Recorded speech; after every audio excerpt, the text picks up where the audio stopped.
Oke, kita langsung saja mengulas tryout kesehatan umum part 3. Nomor 1, hari ini Hinata baru tiba di kampung halamannya di daerah Kaltara. Setelah seminggu yang lalu berada di Surabaya. 2 hari kemudian, ia mengeluh pilek, sakit tenggorokan, dan memiliki suhu 37,8 derajat Celcius. Pada masa pandemi COVID-19 ini, status Hinata adalah sebagai OTG, ODP, PDP, kontak erat, atau kasus konfirmasi. Nah, jawaban yang tepat adalah ODP. Sebelumnya kita harus mengetahui definisi operasional dari PDP dan ODP itu sendiri. Nah, kalau kita awali dengan PDP ya. Nah, kalau PDP itu orang dengan infeksi saluran pernapasan akut, yaitu demam. Nah, demamnya ini lebih dari atau sama dengan 38 derajat Celcius. Disertai salah satu gejala atau tanda penyakit pernapasan. Dan pada 14 hari terakhir, memiliki riwayat perjalanan atau tinggal di negara atau wilayah yang melaporkan transmisi lokal. Nah, kemudian untuk ODP, kata kuncinya itu orang yang mengalami demam atau gejala gangguan sistem pernapasan. Dan pada 14 hari terakhir, memiliki riwayat perjalanan atau tinggal di negara atau wilayah yang melaporkan transmisi lokal. Nah, kita sudah tahu nih definisi operasionalnya. Ayo kita kembali ke kasusnya. Nah, di kasus ini kita tahu Hinata tidak demam, kan? Karena suhunya itu 37,8 derajat Celcius. Jadi dia di bawah 38 derajat Celcius. Namun ia memiliki gejala gangguan sistem pernapasan berupa pilek dan sakit tenggorokan. Jadi secara otomatis status Hinata itu adalah sebagai ODP. Oke, kita lanjut. Yuna terklasifikasi sebagai OTG. Ia telah melalui pemeriksaan rapid test antibody yang pertama dan menunjukkan hasil negatif. Pada pemeriksaan ulang pada hari ke bla bla bla, ternyata hasilnya positif. Maka ia harus lanjut dengan pemeriksaan bla bla bla sebanyak bla bla bla kali. Nah, yang jawaban yang tepat ini adalah pemeriksaan ulang pada hari ke-10 dan apabila positif, maka ia harus lanjut dengan pemeriksaan RT-PCR sebanyak 2 kali. Nah, ini pembahasannya ya untuk OTG, orang tanpa gejala.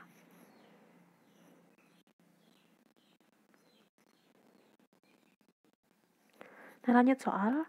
Program kesehatan harus mencapai hasil yang signifikan sesuai target yang telah ditetapkan dan bersifat efisien.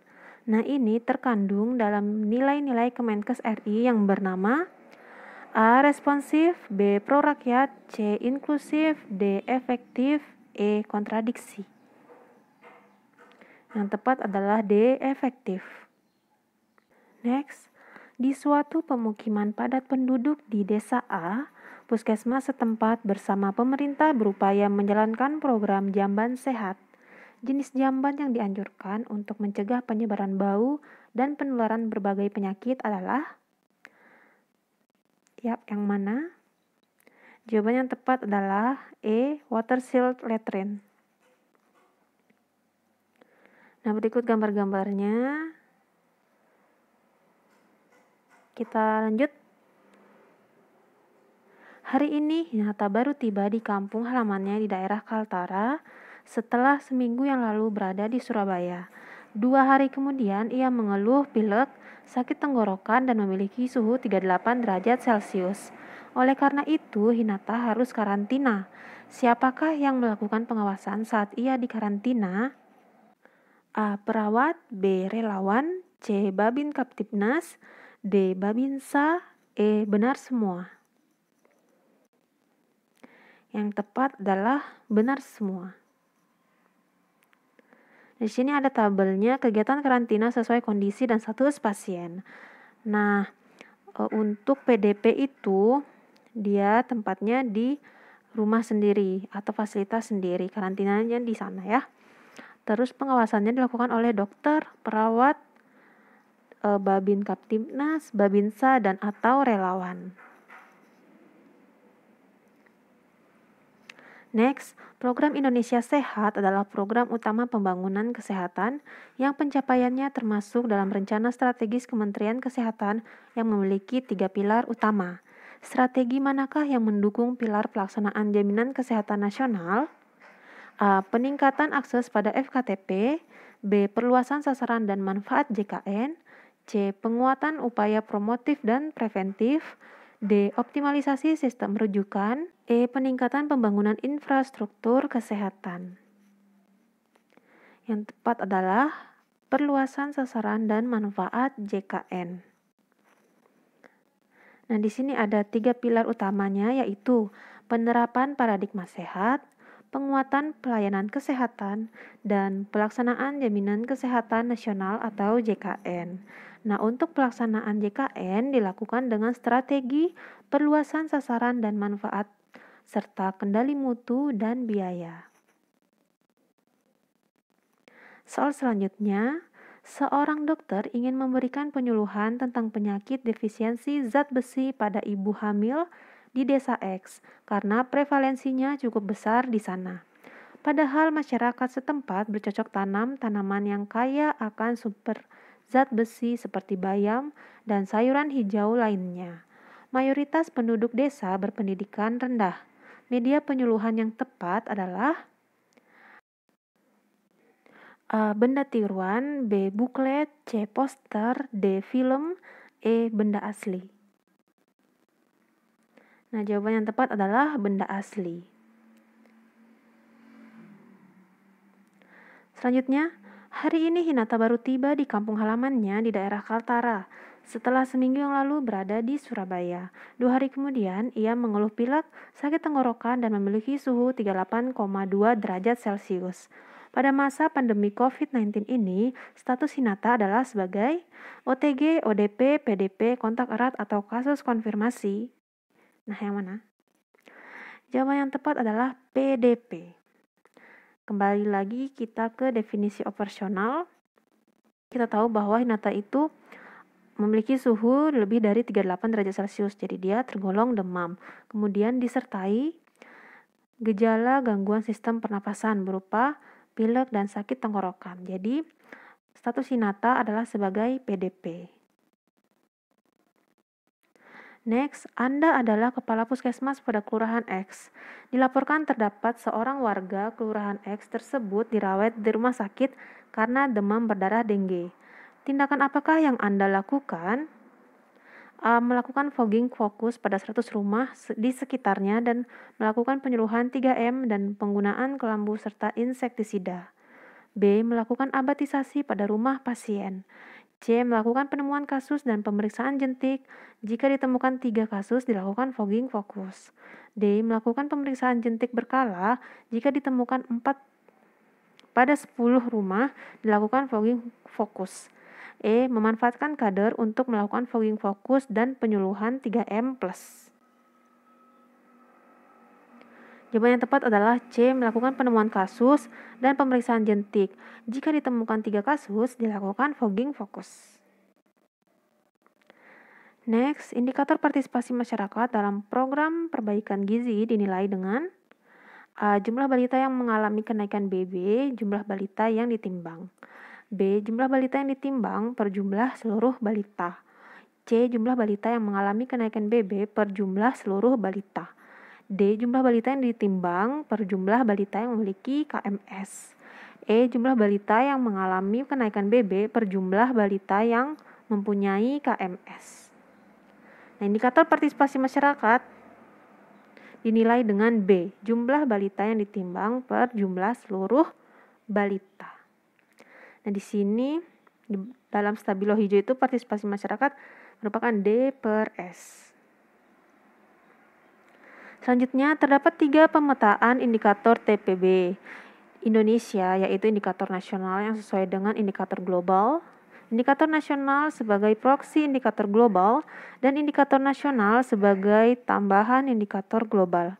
Salah satu contoh indikator nasional yang sesuai dengan indikator global yaitu A. Rata-rata keasaman laut yang diukur pada jaringan stasiun sampling yang disetujui dan memadai. B. Indeks kemiskinan multidimensi. C. Angka kematian ibu. D. Sistem jaminan sosial nasional. E. Jumlah limbah B3 yang terkelola dan proporsi limbah B3 yang diolah. Jawaban yang tepat adalah angka kematian ibu. Nah, di sini pembahasannya untuk indikator nasional yang sesuai dengan indikator global, contohnya adalah angka kematian ibu, jumlah luas kawasan konservasi perairan, dan bauran energi terbarukan. Soal selanjutnya, salah satu fungsi morfin secara medis adalah untuk A. Mengurangi rasa sakit pada pembedahan, B. Obat flu, C. Mengurangi rasa kantuk, D. Mengurangi rasa lapar, E. Menaikkan tekanan darah. Yang tepat adalah A. Mengurangi rasa sakit pada pembedahan. Selanjutnya, fungsi tubuh akan bekerja lebih tinggi dan bergairah sehingga pemakainya lebih terjaga.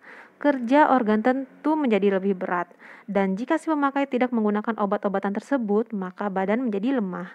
Efek kecanduan ini menyebabkan penggunanya harus selalu mengkonsumsi zat tersebut agar kondisi tubuh tetap prima. Kondisi ini tergolong efek bla bla bla, dan contoh obat-obatan tersebut adalah A. Efek halusinogen dan contohnya adalah ekstasi. B. Efek stimulan, contohnya sabu-sabu. C. Efek halusinogen, contohnya ganja. D. Efek depresan, contohnya putau. E. Efek stimulan, contohnya putau. Nah, jawaban yang tepat adalah B. Efek stimulan, contohnya adalah sabu-sabu. Nah, berikut merupakan efek-efek yang lain. Ada efek halusinogen, contohnya ganja, dan efek yang bersifat depresan, contohnya putau. Nah, soal berikutnya, di sebuah posyandu tercatat ada 50 balita, 7 kader. Pada evaluasi selama 3 tahun didapatkan penimbangan balita rata-rata 10 kali per tahun, keikutsertaan KIA 75%, imunisasi 90%, dana sehat 40%, D per S 90%, dan ada penambahan program yaitu sebanyak 2. Dokter ingin menaikkan status posyandu tersebut. Status posyandu setelah dinaikkan oleh dokter adalah A. Pratama, B. Mandiri, C. Purnama, D. Madya, E. Swadana. Yang tepat adalah B. Mandiri.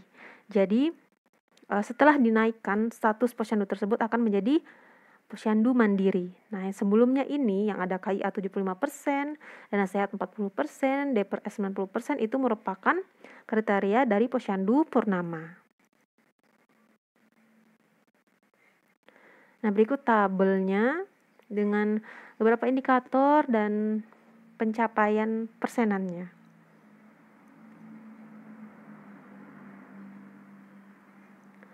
Soal selanjutnya, seorang pria datang dengan keluhan batuk lama. Dokter menanyakan pasien tinggal dengan siapa saja. Pasien mengatakan bahwa ia tinggal bersama istri, anak, dan kedua orang tua yang sakit-sakitan. Pola keluarga tersebut adalah, jawaban yang tepat adalah C. Extended family. Karena ia tinggal bersama istri, anak, dan kedua orang tua. Jadi keluarga besar. Nah, soal selanjutnya, di sebuah puskesmas kota terjadi wabah diare pada balita. Upaya pencegahan diare yang berkaitan dengan tempat tinggal adalah A. Pemberian ASI eksklusif, B. Memasak air minum terlebih dahulu, C. Membuat makanan bergizi, D. Terapi diare. E. Sumber air minum bersih dan tersedianya jamban. Jawaban yang tepat adalah E. Sumber air minum bersih dan tersedianya jamban. Next, pemberian susu botol pada bayi merupakan faktor risiko terjadinya diare. Pengetahuan ibu menyusui yang rendah sebagai faktor risiko meningkatnya pemberian susu botol dan terjadinya diare pada bayi. Bagaimana peran pengetahuan ibu dalam hubungan pemberian susu botol dan terjadinya diare pada bayi pada kasus di atas? A. Penyebab random error, B. Penyebab bias seleksi, C. Penyebab systemic error, D. Penyebab bias informasi, E. Confounding factor. Nah, jawaban yang tepat adalah penyebab bias informasi. Next, seorang karyawan mengalami kecelakaan kerja. Setelah dirawat, karyawan tersebut mengalami kecacatan tetap dan kemungkinan tidak dapat bekerja lagi sehingga dilakukan PHK. Kategori BPJS Kesehatan yang sesuai adalah A. PBI, B. PBPU, C. PPU, D. BP, E. Mandiri. Yang tepat adalah A. PBI, penerima bantuan iuran. Next, seorang laki-laki 35 tahun peserta JKN melakukan perjalanan dinas keluar kota. Di kota tujuan dia sakit dan harus dirawat di rumah sakit. Namun pasien tersebut tetap dapat menggunakan BPJS yang ia miliki meskipun di luar kota tempat dia terdaftar. Prinsip BPJS yang berlaku pada kasus di atas adalah A. Ekuitas, B. Portabilitas, C. Nirlaba, D. Keterbukaan, E. Kegotong royongan. Yang tepat adalah portabilitas. Next, menurut surat edaran tentang pengelolaan limbah infeksius dan sampah rumah tangga dari penanganan COVID-19, dalam menangani limbah terkait penanganan pasien COVID-19, fasilitas pelayanan kesehatan harus melakukan penyimpanan limbah infeksius dalam kemasan yang tertutup paling lama bla bla bla hari sejak dihasilkan. Selanjutnya harus dibakar menggunakan insinerator dengan suhu minimal bla bla bla derajat Celcius. Mana jawaban yang tepat? Yang tepat adalah E. Paling lama 2 hari dengan insinerator suhu minimal 800 derajat Celcius. Nah, berikut pembahasannya untuk limbah infeksiusnya.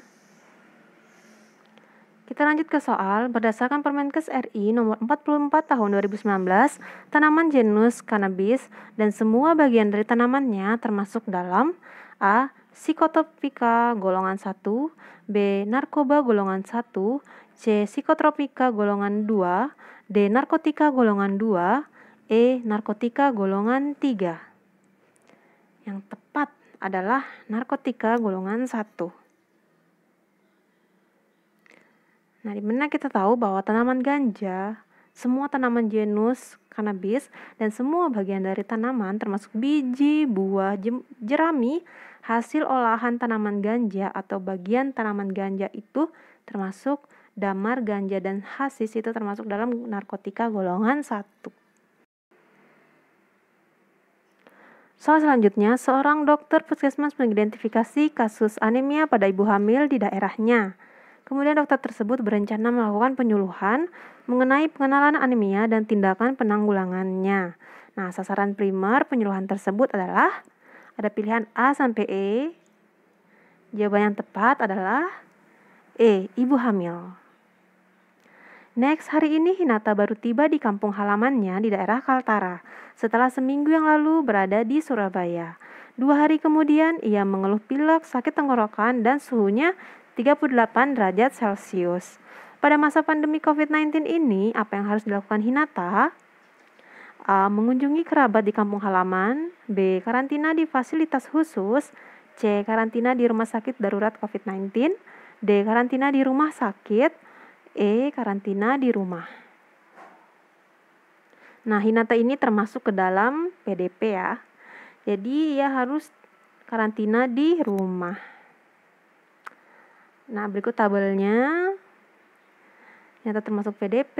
Nah, tempat karantinanya itu di rumah sendiri dengan pengawasan dokter, perawat, Babin Kaptipnas, Babinsa atau relawan. Soal selanjutnya, Zetsu usia 50 tahun merupakan pegawai negeri sebagai pengajar di sekolah. Zetsu rutin membayar iuran untuk ikut kepesertaan BPJS 5% dari gajinya. Namun sebagian besar dibayarkan oleh pemberi pekerjaan. Siapa yang wajib membayarkan sebagian iuran? A. Pemerintah pusat, B. Pemerintah daerah, C. Dinas Pendidikan, D. Dinas Kesehatan, E. Perusahaan. Zetsu merupakan pegawai negeri, jadi yang wajib membayarkan sebagian iurannya adalah pemerintah pusat. Next, Seorang pasien dirujuk dari sebuah puskesmas ke puskesmas lain untuk memeriksakan darah karena di puskesmas asal mesin di laboratorium sedang tidak berfungsi. Berdasarkan tingkat pelayanannya, rujukan apakah yang dilakukan pada kasus di atas? A. Rujukan horizontal, B. Rujukan vertikal, C. Rujukan sarana, D. Rujukan operasional, E. Rujukan kasus. Yang tepat adalah rujukan horizontal dari puskesmas ke puskesmas lain. Itu kata kuncinya. Next, sebuah puskesmas melaksanakan rapat akhir tahun dengan kesimpulan pelayanan kesehatan telah dapat dijangkau oleh sebagian besar masyarakat dengan biaya yang terjangkau. Subsistem SKN yang sudah terlaksana dengan baik adalah A. Pemberdayaan masyarakat, B. Sumber daya manusia kesehatan, C. Manajemen dan informasi kesehatan, D. Farmasi alat kesehatan dan makanan, E. Pembiayaan kesehatan. Yang tepat adalah pembiayaan kesehatan. Hari ini Hinata baru tiba di kampung halamannya di daerah Kaltara. Setelah seminggu yang lalu berada di Surabaya. 2 hari kemudian ia mengeluh pilek, sakit tenggorokan dan memiliki suhu 37,8 derajat Celcius. Pada masa pandemi COVID-19 ini, apa yang harus dilakukan Hinata? A. Mengunjungi kerabat di kampung halaman, B. Karantina di fasilitas khusus, C. Karantina di rumah sakit darurat COVID-19, D. Karantina di rumah sakit, E. Karantina di rumah. Nah, pada kasus ini Hinata termasuk ke dalam ODP. Nah, ODP itu karantinanya di rumah.